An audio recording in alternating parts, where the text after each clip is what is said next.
औज़ुबिल्लाहिमिनश्शैतानिर्रजीम बिस्मिल्लाहिर्रहमानिर्रहीम। आज के इस लेक्चर में हम सीरीज़ और सीरीज़ के इम्पोर्टेंट टेस्ट को हम इस वीडियो में डिस्कस करेंगे। So let's start. सबसे पहले हम सीरीज़ की डेफिनेशन करते हैं कि सीरीज़ कहते हैं किसको हैं। सीक्वेंस का अगर आपको पता है तो सीक्वेंस से मिलकर ही सीरीज़ बनती है। सीक्वेंस की टर्म्स जो हम लिख रहे होते हैं वो कॉमास की फॉर्म में लिख रहे होते हैं, जिस तरह 1, 2, 3 ये सीक्वेंस बन रही होती है विद कॉमन डिफरेंस के साथ। तो सीक्वेंस की टर्म्स को अगर हम ऐड कर दें तो एक सीरीज़ बनती है। जिस तरह ए एन जो होती है उसकी n term of the sequence होती है। अगर समीशन लगा दे, समीशन का मतलब sum of the terms of the sequence, तो वो सीरीज़ बन जाती है। सीरीज़ की डेफिनेशन है ये हमारे पास कि let a n be a sequence then an expression of the form. इस जो एक्सप्रेशन इस तरह की फॉर्म में होगा उसको हम सीरीज़ कहते हैं। और उसको हम सिग्मा की फॉर्म में भी लिखेंगे। Sigma k varies from 1 to infinity a k zero to A1 plus A2 A3 up to so on n. तो ए एन के बाद भी अप टू सो ऑन ही है, ये इनफाइनाइट तक है। के वेरीज फ्रॉम 1 to infinity। ये हमारे पास सीरीज़ है। इस फॉर्म की जो एक्सप्रेशन होगी उसको हम सीरीज़ कहते हैं। Expression of this form is called a series. For example मैंने ये लिया यहाँ पे sigma k varies from 1 to infinity 1/2 raise to power k को अगर आप वेरी करवाएं तो 1/2 plus 1/4 up to so on, इस तरह ये सीक्वेंस बनती जाएगी। और इसकी टर्म्स, इसकी जो ये वाली है इसे हम फर्स्ट टर्म कहते हैं, ये सेकंड टर्म है, ये third term, fourth term up to so on, that is the end term. First term जिसे हम A1 से शो करेंगे, A1 इज इक्वल टू 1/2। इसके सबस्क्रिप्ट में लिखा जाएगा 1, तो ये फर्स्ट टर्म होगी। 2 लिखें तो ये सेकंड टर्म में, एन लिखें तो ये इसकी एंड टर्म है which is 1/2 raise to power n. इस तरह हमारे पास एक कांस्टेंट सीक्वेंस सीरीज़ भी होती है, जिस तरह है फ्रॉम 1 to infinity 5 है। 5 को एन टाइम्स ऐड करना है, लेकिन ये 5 है, 5 तो सेम ही रहेगा, 5 कांस्टेंट है तो इसकी एन टर्म भी 5 ही होगी। सीक्वेंस ऑफ पार्शियल सम्स क्या होता है? सीक्वेंस ऑफ पार्शियल सम्स जिस तरह सीरीज़ है। अब इसकी जो फर्स्ट टर्म है, फर्स्ट टर्म A1 है तो S1 इज इक्वल टू 1 है। S2 मतलब सम ऑफ फर्स्ट 2 टर्म्स को ऐड करें तो S2 बनेगा, सम ऑफ फर्स्ट 2। और S3 होगा sum of first 3 terms is S3। पहली 3 टर्म्स को अगर ऐड करें तो S3 बनता है। इस तरह Sn-1 जो है sum of first n-1 terms को अगर ऐड करें तो वो Sn-1 बनेगी। इस तरह अगर हम Sn लें तो वो Sn बराबर होगा फर्स्ट n टर्म्स को अगर ऐड करें तो Sn बनेगा। और इस तरह भी आगे भी ये चलते जाएगा, क्योंकि ये n वेरी कर रहा है 1 to infinity तक।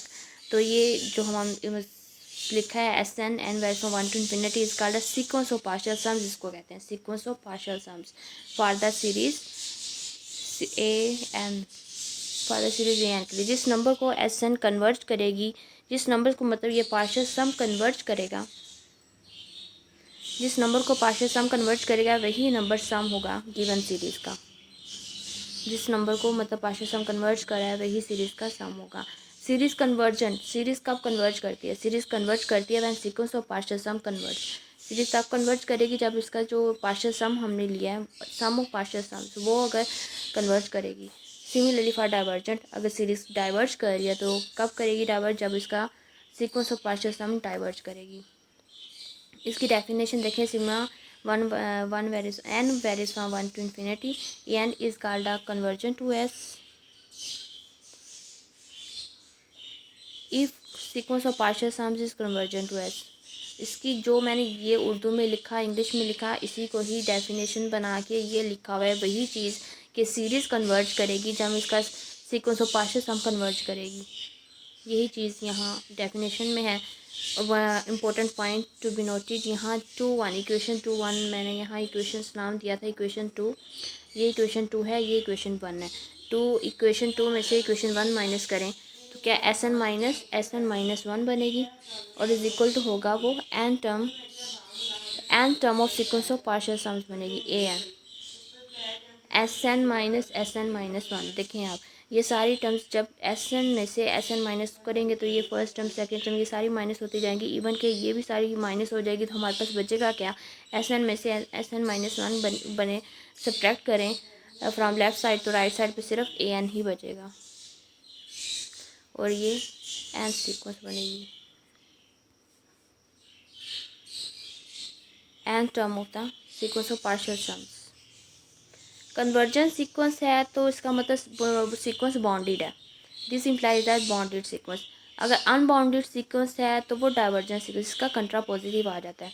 सीक्वेंस कन्वर्जेंट सीक्वेंस है तो वो बाउंडेड सीक्वेंस इम्प्लाई करती है, और अनबाउंडेड सीक्वेंस इम्प्लाई करती है कि वो सीक्वेंस डाइवर्जेंट है। Unbounded sequence divergent test for a series, limit अगर हम लगाएं, लिमिट एंड लिमिट हम अप्लाई कर दें, अभी हमने जो निकाला था s n minus s minus one is equal to a n, अगर हम इन पे लिमिट अप्लाई करें तो देखेंगे कि limit n approaches to infinity zero आ जाती है। तो ये बहुत यूज़फुल रिज़ल्ट है कि अगर ये लिमिट ज़ीरो नहीं है तो सीक्वेंस जो होगी हमारे पास, सीरीज़ की बात करें तो सीरीज़ हमारे पास यहाँ डाइवर्ज करेगी अगर लिमिट ज़ीरो ना हो। अगर सीरीज़ कन्वर्जेंट है तो इसकी जो लिमिट होती है वो ज़ीरो होती है। अगर ये लिमिट ज़ीरो ना आए तो सीरीज़ हमारे पास डाइवर्जेंट होती है। इसको मैंने उर्दू में भी लिखा है, series convergent to s, series converge करिए एस को, तो इसका मतलब इसका पार्शियल सम भी एस को ही कन्वर्ज करेगा। अगर सीरीज़ कन्वर्ज करेगी तो उसका लिमिट जो हो गई जो वो ज़ीरो होगी, इसका कन्वर्स ट्रू नहीं है। ये नहीं कह सकते कि अगर लिमिट ज़ीरो है तो सीरीज़ कन्वर्जेंट है, लेकिन अगर सीरीज़ कन्वर्जेंट है तो दिस इम्प्लाइज दैट उसकी लिमिट भी ज़ीरो होगी।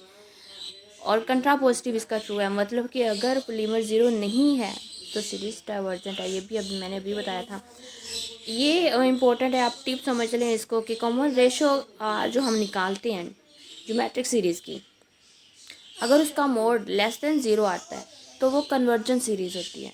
अगर उसका जो मोड है कॉमन रेशो हम जो निकालते हैं वो ग्रेटर इक्वल टू वन है तो सीरीज़ हमारे पास डाइवर्जेंट होती है। For example a n is equal to one by two raise to power n है, तो इसका कॉमन रेशो, इसको आप एन को वेरी करवाएं तो one by two, one by three, one by four ही बनेगा। तो उनमें कॉमन रेशो इसकी जो r is equal to one by two है, वन बाई टू जो है वो लेस दैन ज़ीरो है, लेस दैन ज़ीरो है तो ये कन्वर्जेंट सीरीज़ है।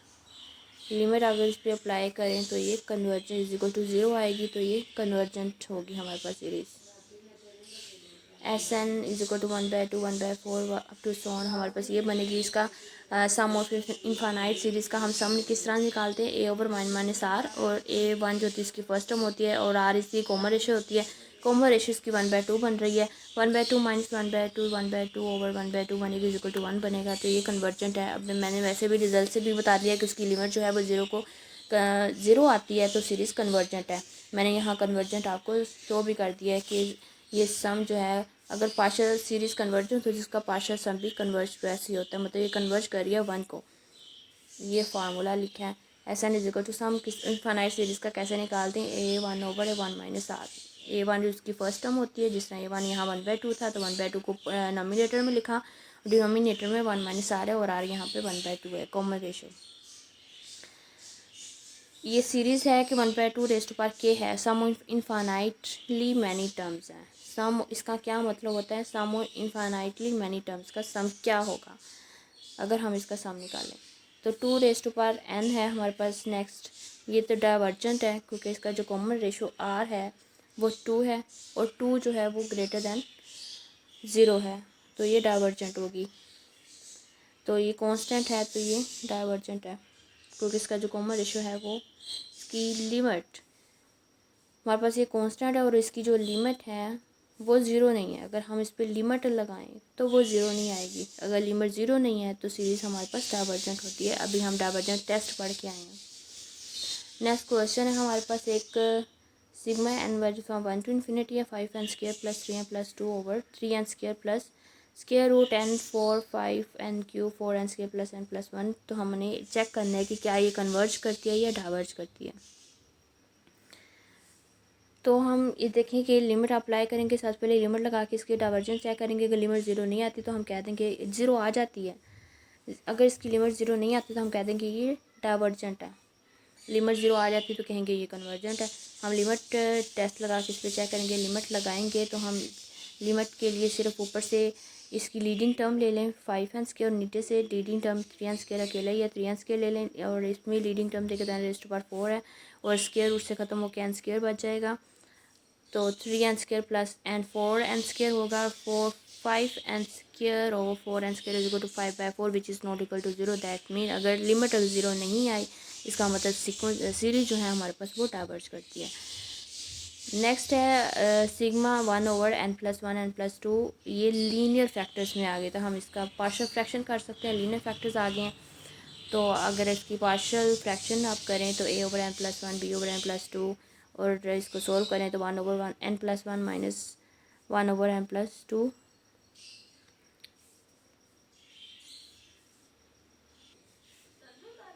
अगर यहाँ हम इसकी लिमिट अप्लाई करें, इस पे limit n approaches to infinity लगाएं तो 1/∞, ये भी 1/∞, तो = 0 आएगी। इसकी लिमिट 0 है तो हमारे पास जो सीरीज़ ये जो है ये हमारे पास कन्वर्जेंट बनेगी।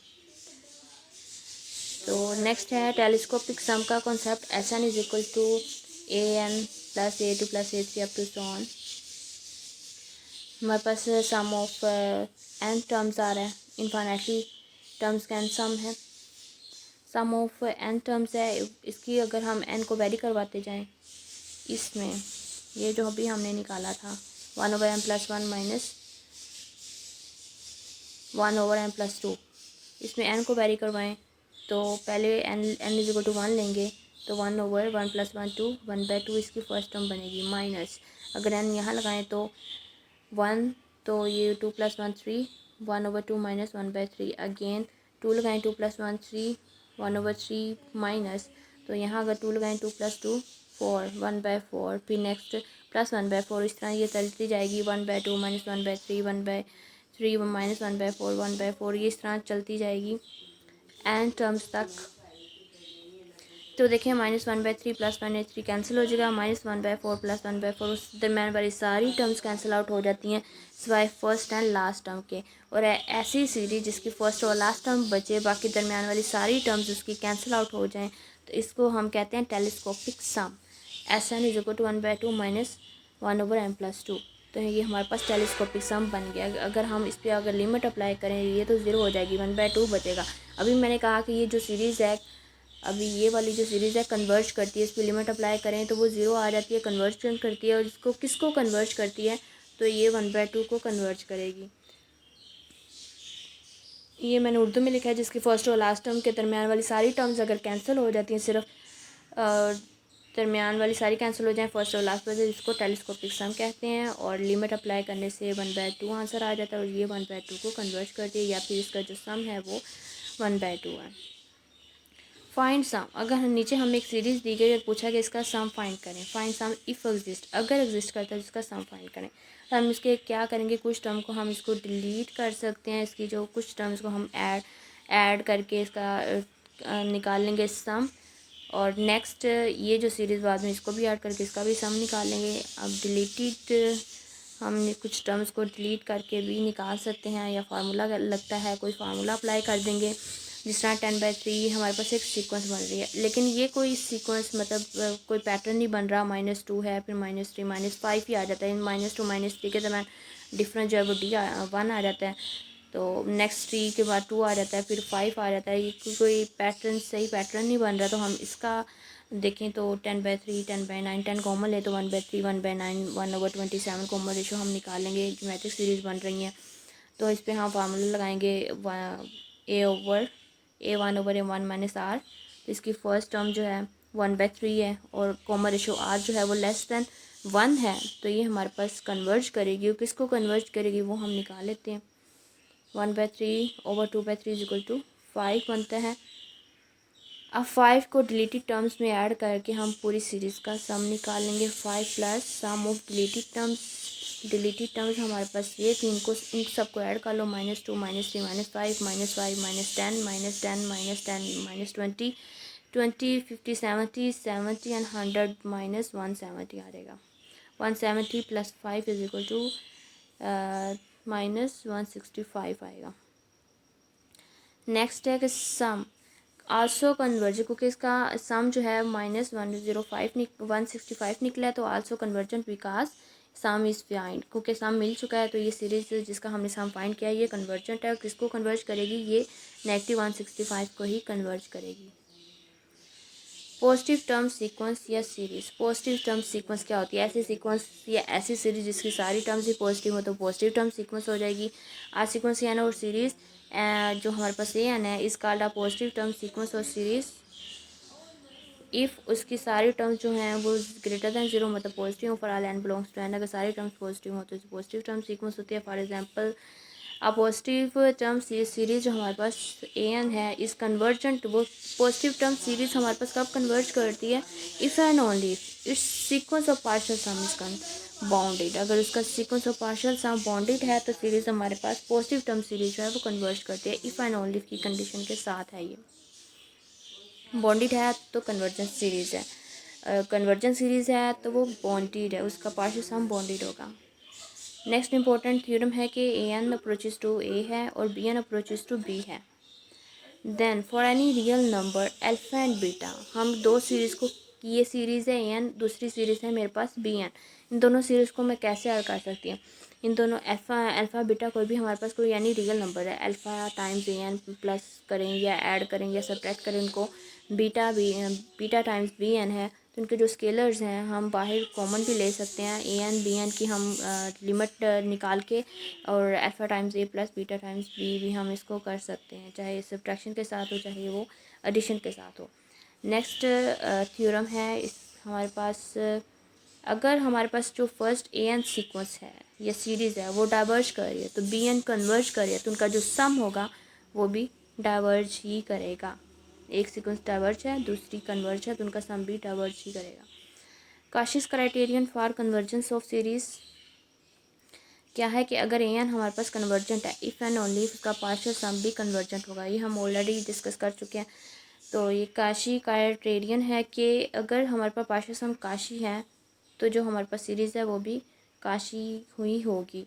ये भी next if and only condition के साथ है, for every epsilon greater than 0 there is some k belongs to n such that sn mod of sn minus sm less than epsilon whenever nm greater equal to k हमारे पास fix number है, हम कोई भी partial सम ले और उसका mode ले वो लेस देन एप्सिलॉन होगा, हमेशा ऐसा ही होगा, ये इफ एंड ओनली की कंडीशन के साथ है। नेक्स्ट है कि mode of a k less than epsilon होगा whenever n greater equal to m और m greater equal to k। ये छोटे छोटे रिजल्ट हैं, आ जाते हैं एमसीक्यूज में। नेक्स्ट है पी सीरीज़ टेस्ट, इसका तो आपको बहुत अच्छे से पता होगा क्योंकि इसका भी हम बहुत ज़्यादा सीक्वेंस सीरीज़ में इसका यूज़ करते हैं कन्वर्जेंट और डाइवर्जेंट फाइंड करने के लिए।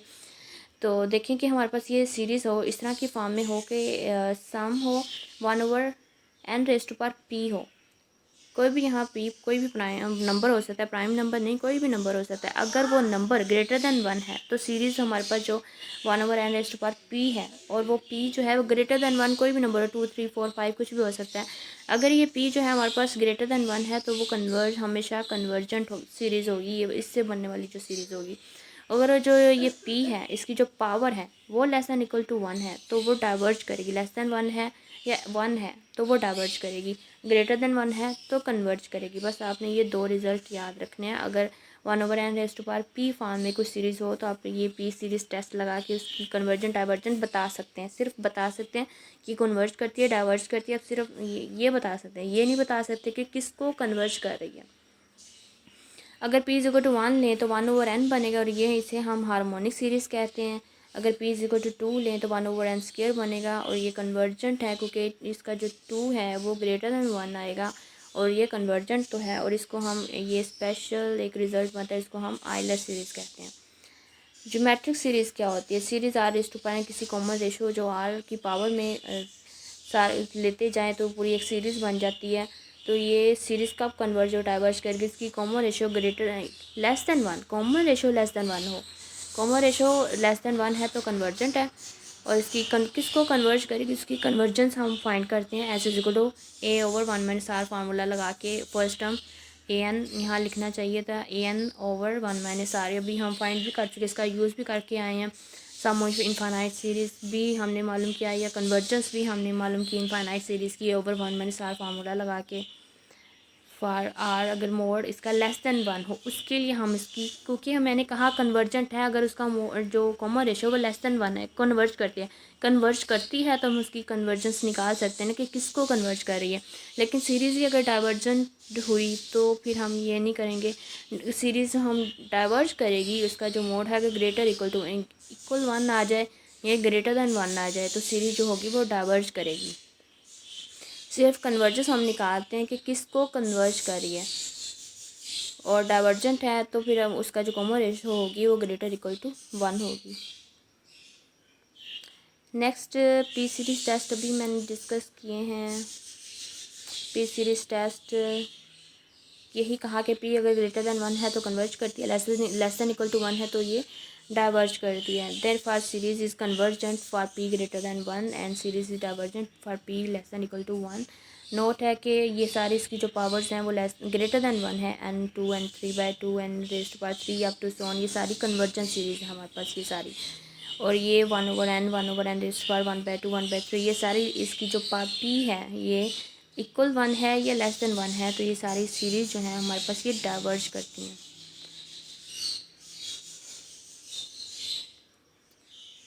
इतना ही फ़िलहाल काफ़ी है। नेक्स्ट हम फिर कल करेंगे रिज़ल्ट्स हैं, फिर साथ में इनकी एग्जांपल्स भी करेंगे, काफ़ी टाइम लग जाएगा।